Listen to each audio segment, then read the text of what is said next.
పిచ్చి ఆ సత్తను కూడగట్టే మూట కూడా 3 కాయలు ఉన్నాయి ఎర్రంగా ఒక పాయ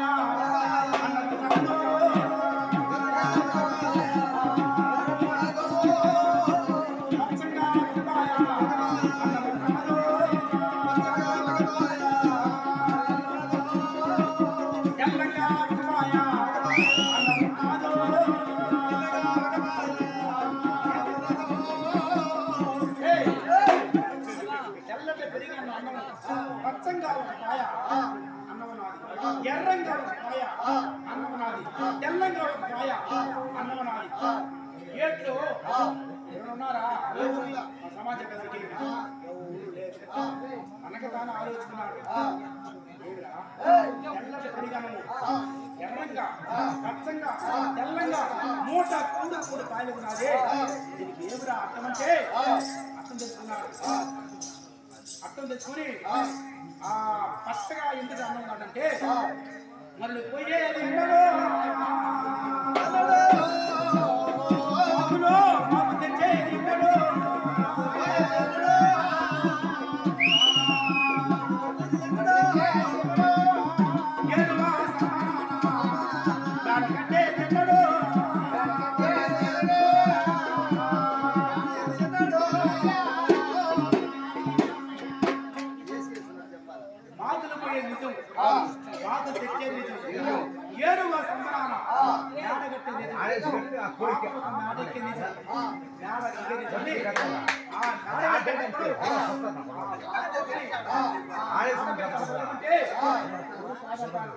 తల్లి తల్లి అని పెట్ట ఆ దోషం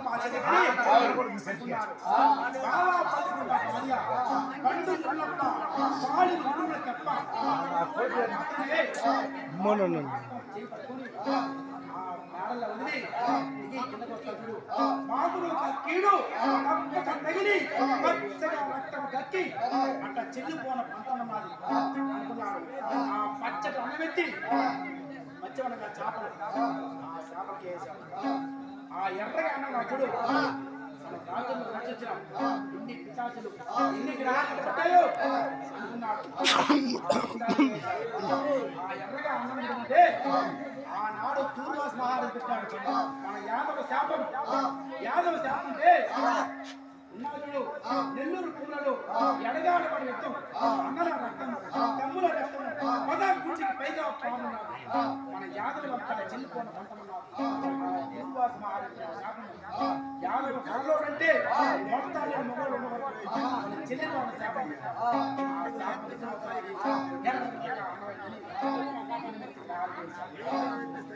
తెల్లగొనేసుకున్నాడు అబ్బాన్ని భోంచేసి సర్ది తిన్నా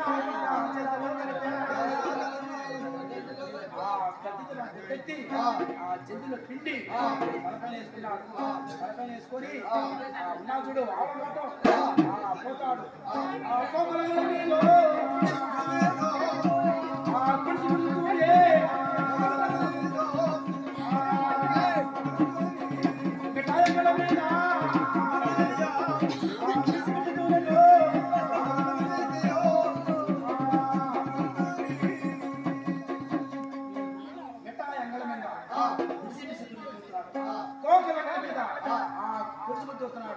అట్లా పరిగెత్తి కాలాడమారన్న